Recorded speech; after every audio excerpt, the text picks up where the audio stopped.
Baiklah, kita akan masuk ke kondisi geografis negara-negara ASEAN, yaitu kita akan membahas letak dari ASEAN itu berkedudukan di Jalan Sisingamangaraja, Kebayoran Baru, Jakarta Selatan, dan digunakan sejak tanggal 2 Januari 1993.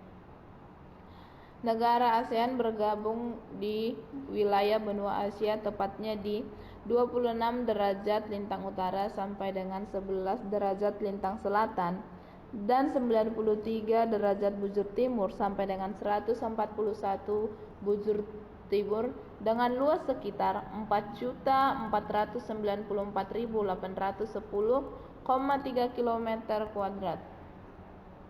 Kita akan membahas negara pertama yang ada di ASEAN, yaitu Brunei Darussalam.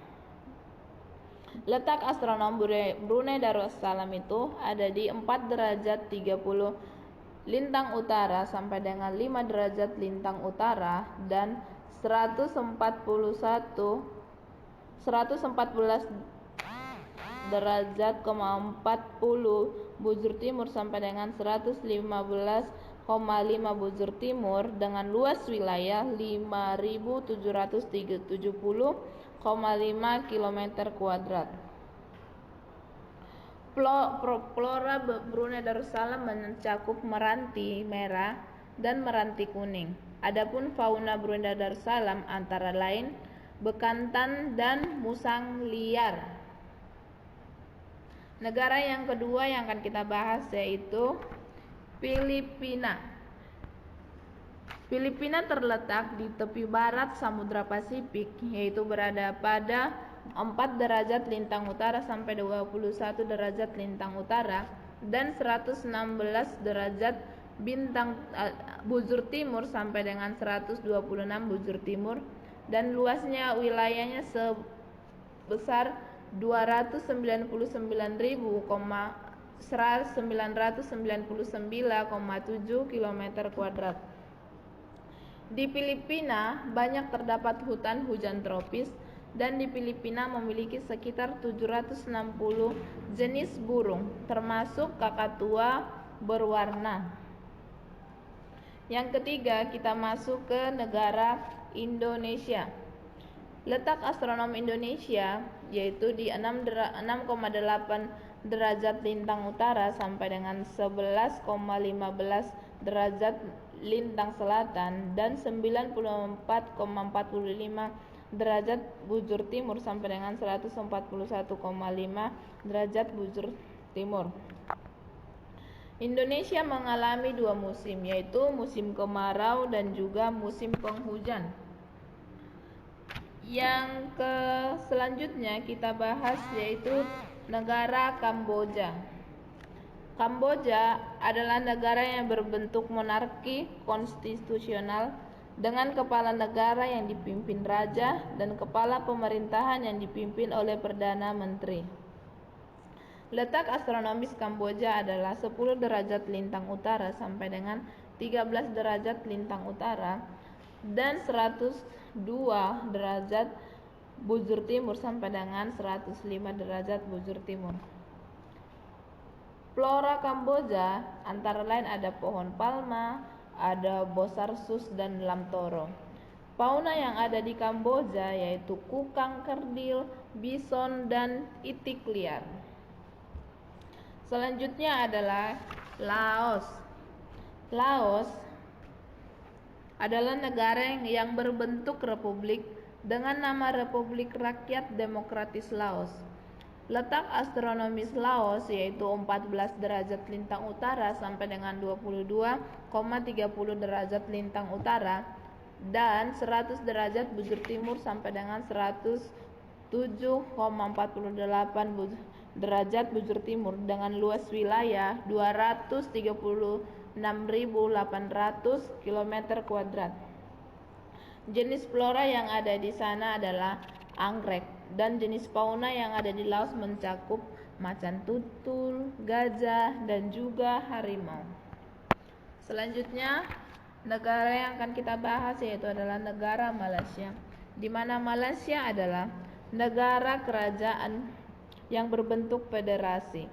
Kepala negara yang bergelar yang di-Pertuan Agung oleh yang dipilih secara bergilir selama 5 tahun di antara sultan-sultan di negara-negara bagian.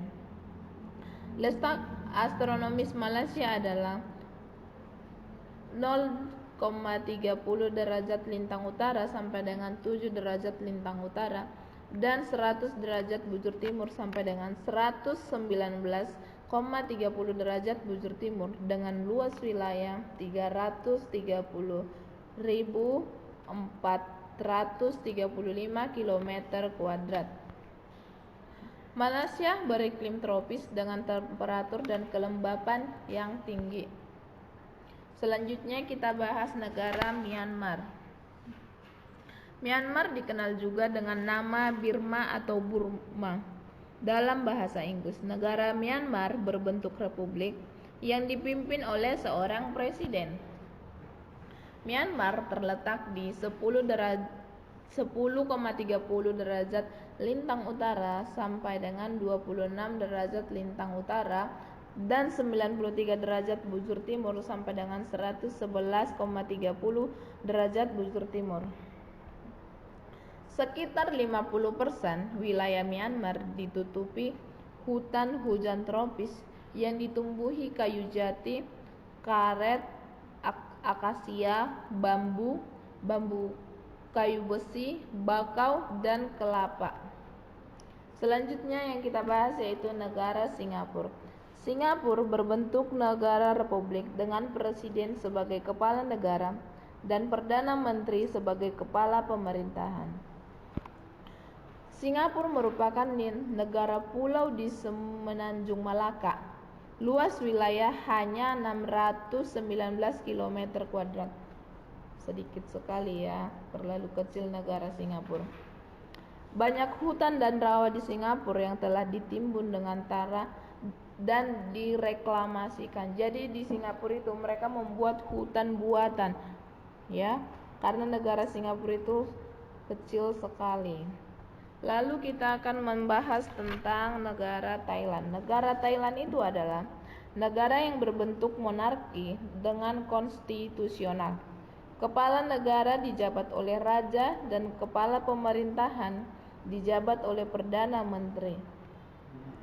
Wilayah Thailand terbentang antara 5 derajat lintang utara sampai dengan 21 derajat lintang utara dan 97 derajat bujur timur sampai dengan 106 derajat bujur timur.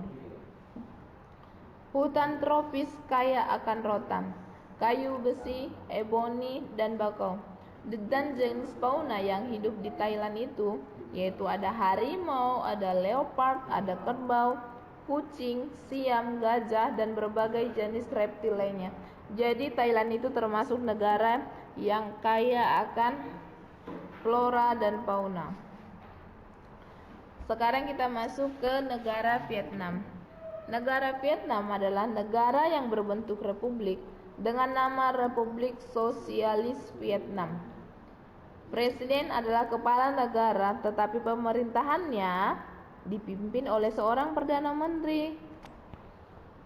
Vietnam terletak di 8 derajat lintang utara sampai dengan 21 derajat lintang utara dan 102 derajat bujur timur sampai dengan 109 derajat bujur timur, di mana luas wilayah Vietnam secara keseluruhan itu adalah 371.690,9 km kuadrat.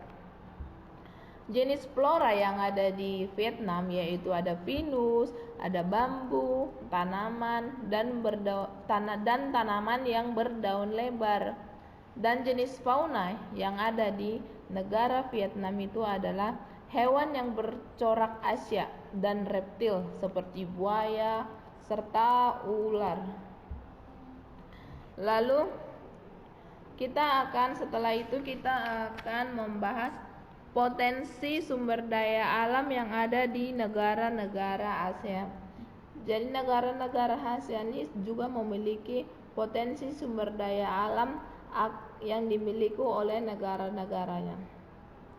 Yang pertama kita bahas itu yaitu Brunei Darussalam. Brunei merupakan negara yang kaya akan minyak dan gas, yang mana 40% hasil dari minyak dan gas adalah untuk pendapatan negara. Itu adalah penghasilan dari negara Brunei Darussalam. Selanjutnya dari negara Filipina, potensi sumber daya alamnya itu adalah di mana 50% bekerja di sektor jasa, sedangkan 35% bekerja di sektor pertanian. Dan sisanya bekerja di sektor-sektor lainnya. Selanjutnya adalah negara Indonesia, di mana dalam hal ini perekonomian Indonesia didukung oleh komoditas ekspor migas, minyak dan gas, dan non-migas. Dan Indonesia memiliki perindustrian yang berkembang, antara lain industri pembuatan garmen dan sepatu. Kamboja. Perekonomian utama yang ada di negara Kamboja adalah pertanian. Kamboja memiliki industri seperti garmen, pengelolaan karet, dan semen. Kamboja hampir sama dengan negara Indonesia ya. Yang berikutnya adalah Laos. Perekonomian Laos itu didominasi oleh pertanian. Perindustrian di Laos seperti pemurnian timah, pengelolaan kayu, penggilingan padi, dan barang kebutuhan rumah tangga. Sekarang masuk ke negara Malaysia. Potensi sumber daya alam yang ada di Indonesia yaitu sangat berlimpah, di mana Malaysia memiliki industri elektronik dan mobil. Selanjutnya adalah negara Myanmar. Perekonomian Myanmar sebagian besar masih mengandalkan produk pangan.